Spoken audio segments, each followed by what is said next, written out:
I am procrastinating so much this morning because it's vet day and I don't want it to be vet day. And I know there's nothing I can do procrastination wise that will make it not vet day, but you just your head is a little bit everywhere. That's me today. So if this vlog gets a bit rambly, I apologise. But as you guys know, like to update you with everything that's happening in mine and the horses' lives. And if you haven't seen my previous vlog where I talk about getting the vet out, then I will recap now. Also, I have boiled this kettle twice this morning without having actually put any water in it. That is how much my brain is currently not quite functioning. And I should be riding the horses right now, but I am going to have a cup of tea first because I feel I need one. Anyway, Snippy, when I got back off holiday, so she's had a month off because I felt that she was ready for it. She was working fine, but her brain, sometimes with Snip, because she's learning so much because she's so green, she just needs breaks and to do nothing, and it just sorts her head out a little bit. We took her to Eland to do a bit of cross-country training, oh gosh, like 8 weeks ago. Let me move so the light's a bit better.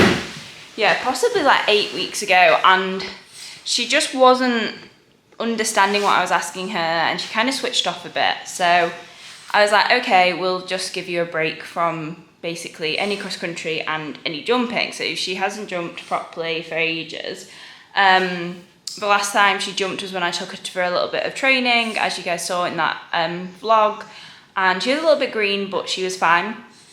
And then she's had her month off, and I've come back off holiday, and I got back on her just to do a small little bit in the arena, and as soon as I put her on left lead canter, she was bucking a lot, which isn't new for Snip, and I don't want people to think Snip, whenever she bucks, is a sign of pain or discomfort, because it's really not. A lot of the time she does it for many Snippy reasons. It's just her go-to. She is a mare that bucks.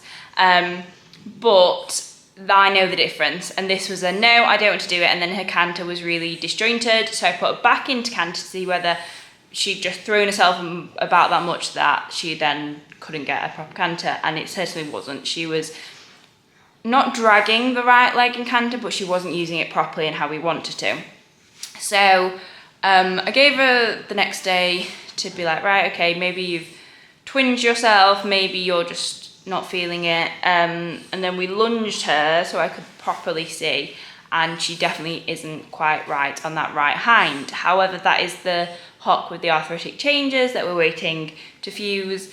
And was the worst of the two legs when she had her suspensory surgery. So yeah, basically it's her bad leg. So whenever she's due for injecting, that's the one that starts playing up first, and it's just a bit of a nightmare. But anyway, she's been doing amazing all over summer. So she has actually gone longer in her injections than she normally would. She used to be 6 monthly, and we're now pushing for yearly because she's just not needed them. But she definitely needs to see a vet now to see whether we just need to re-inject the hocks, whether there's anything else. I'm hoping not, and I'm hoping that after re-injecting the hocks in a month's time, we will be back up and running, because my plan this autumn was really to spend it on Snip. I want to get her show jumping properly and get her really established going out competing, because I felt this summer that she was definitely ready for it physically and mentally. So if we can get over this little bit of, I want to think it's a blip, because she's just done so well and she's so much stronger. She's got so much more muscle that I think maybe she's just had a bit of a weakness. It could also be the fact that the ground has been hard as anything.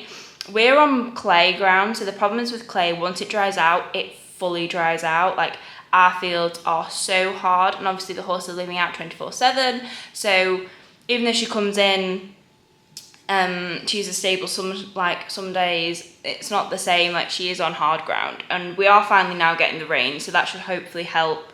And obviously she's had a month off, so Snip does stiffen, so it may be a combination. She was getting ready for injections, she's had a month off, and the ground's been really, really hard, so all those things can make the leg worse. We will see. We will see what the vet says today and how she recovers from today. I've asked them to do like a little mini workup on her. Sometimes the vets, when I'm like, oh, she's due for an injection, basically, by the way, when I say injection, it's steroid injections into the joint, if you don't know. I can't remember exactly what we used with Snippy, because we used something different with Perse to Snip when he had his stifle done in January, but he won't need that redoing, I don't think, whereas Snip, it's more of an ongoing thing. Anyway, what was I saying? I can't remember. I can't remember what I was saying. This is my brain today. This is George's brain. Welcome, people. It's a scary place, I tell you.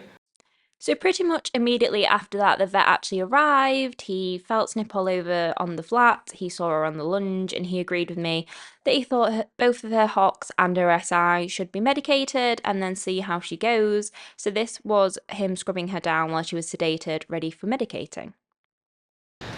So guys, the vet has just been. Snippy is now out of sedation and eating.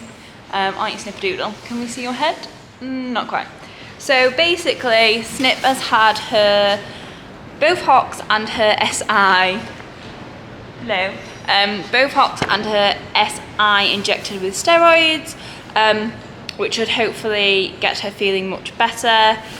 She now has to spend 2 days in the stable on box rest, and then 3 days in the field, 3 days doing in-hand work, 3 days out hacking and walk, and then she's allowed to trot out hacking. And basically I normally do about a week to 2 weeks of hacking with her to strengthen her, and then she can come back in the school. So we've done this several times before, and it's actually been quite a while. It's been actually a year since she was last injected, we believe, from the records that you've seen. So she's done well to go this long. So yeah, we're hopefully, fingers crossed, the injections should have her feeling much better, and helping with those joints that were a little bit sore. And we'll see over the next month if she rehabs and comes back into work as we want her to. If not, it'll be back to the vets for sort of a investigation and x-rays and everything. Hopefully she just needed re-injecting, and that she will be back to her sprightly self.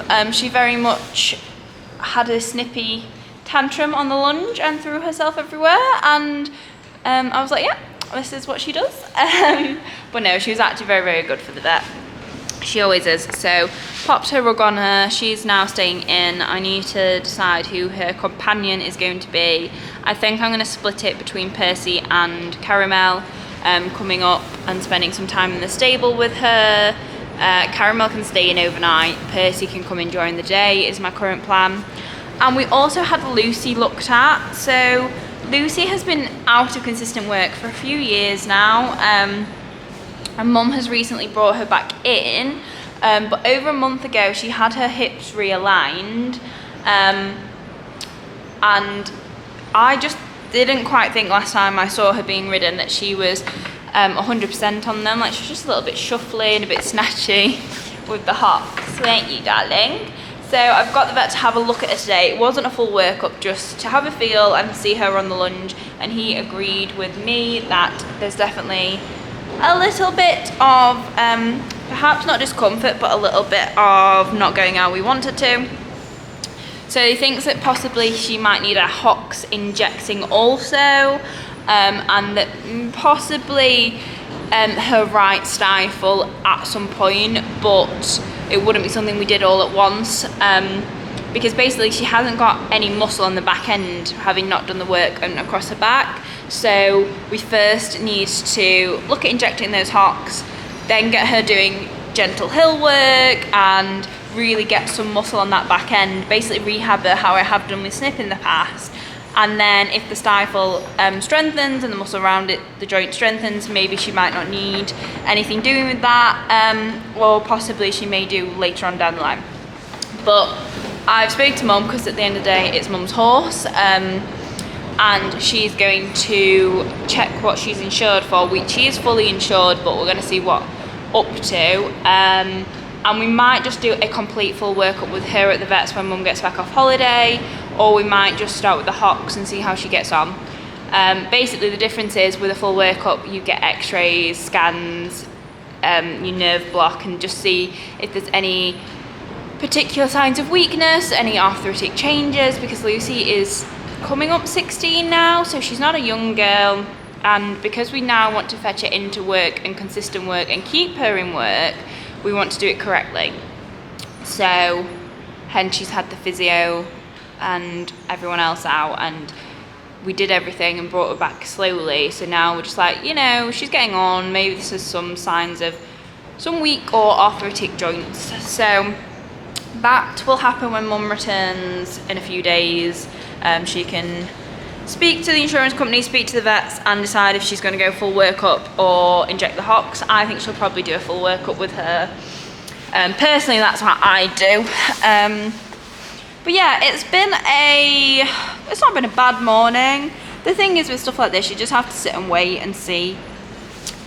So many horses have their joints injected. It is a normal thing that is maintenance for a lot of horses, and we were hoping that Snip would not need them anymore, or need them a lot less frequently, and she has had them done a lot less frequently. So we just have to see if she comes back into work well. So it is a waiting game, which I hate. I hate waiting because it gives me time to worry. But I do feel better having spoken to the vet, and actually the vet that came was one of the vets that did Snip surgery and helped look after her when she had her surgery done and when she had colic, and he remembered her, so that was nice.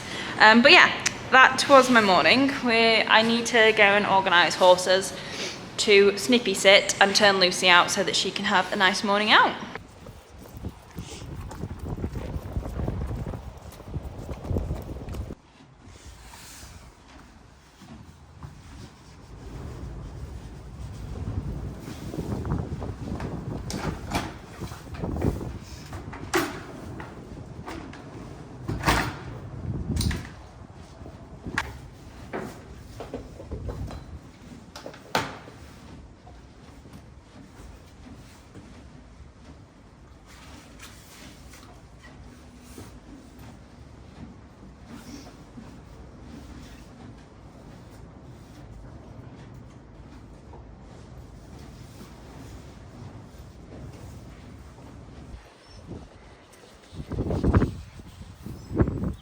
Hello, mister. Oh my goodness, what has happened? It's like winter has arrived today. So it's currently 3:45 and Percy has been in most of the day with Snipper Doodle, keeping her company, being a good big brother, aren't you?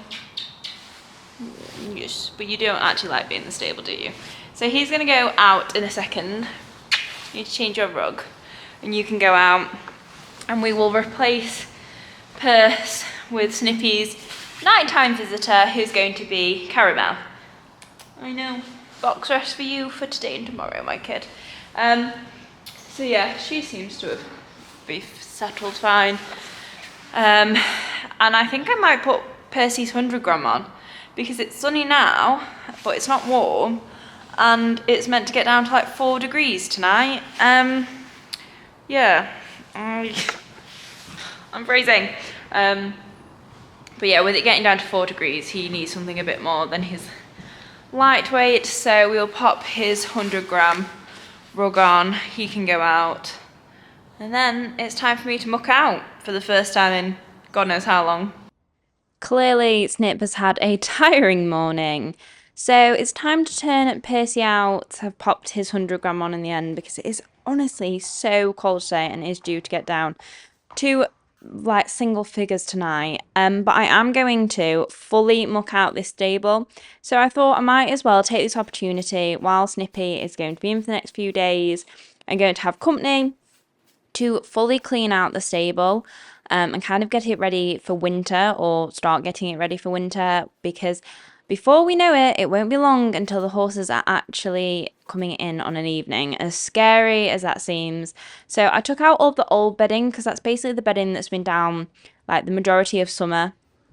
It's what's basically left from last winter, that we just kind of have been using a little bit each time and obviously mucking it out, but that's basically the clean that was left. So I've taken all of that out and I'm putting some new bedding in. This is green mile bedding that we are trialing at the moment to see if we like it, to keep the horses on it all winter. So far, really impressed with it. I've just popped 3 bags in here because it's only a little Caramel coming in and she does not need a huge bed, so this will do her and it will be the start of my winter bed. So time to go and get little Caramel in. She seemed quite excited about the prospect of coming in, so she'll probably enjoy a nice little sleepover in there with Snipperdoodle this evening. And they got on really well. Snip's fine on box rest, provided she's got some company, she's more than happy. So Snippy has a new next door neighbour. Cara's in with her now. Not in with her, but in the stables with her. Isn't she? You're not talking to me. Snipperdoodle. She says no. Get off. Madam. But yeah, Cara seems pretty happy with her new arrangements, mainly because she's got some Silvermore haylage in there that Percy left earlier. Very happy indeed, aren't you, Caras? Oh, I've zoomed in somehow. So that is the horses pretty much done for today. I just need to feed them all, which you guys have seen a gazillion times, so I won't film that. But yeah, that is the Snip and Lucy update. I will keep you updated over the next month as to how Snip gets on, now that she's had her hocks and SI medicated, and I will let you know what the decision is with Lucy when Mum returns in 2 days' time. And I will document whatever we do with her in terms of medicating and rehab and workups and stuff. Yeah, all very not very exciting things, but it is the reality of owning horses, unfortunately. You know, mine are all sort of getting to that age now where they need a bit of extra support. So, as always, whatever they need, they get. If I have to live off beans on toast for the next year, then I have to live off beans and toast. The horses come first. So yeah, thank you guys for once again supporting me. Don't forget to like and subscribe, because honestly, it really does help a gal out. And yeah, I will see you very soon for another video. Bye guys!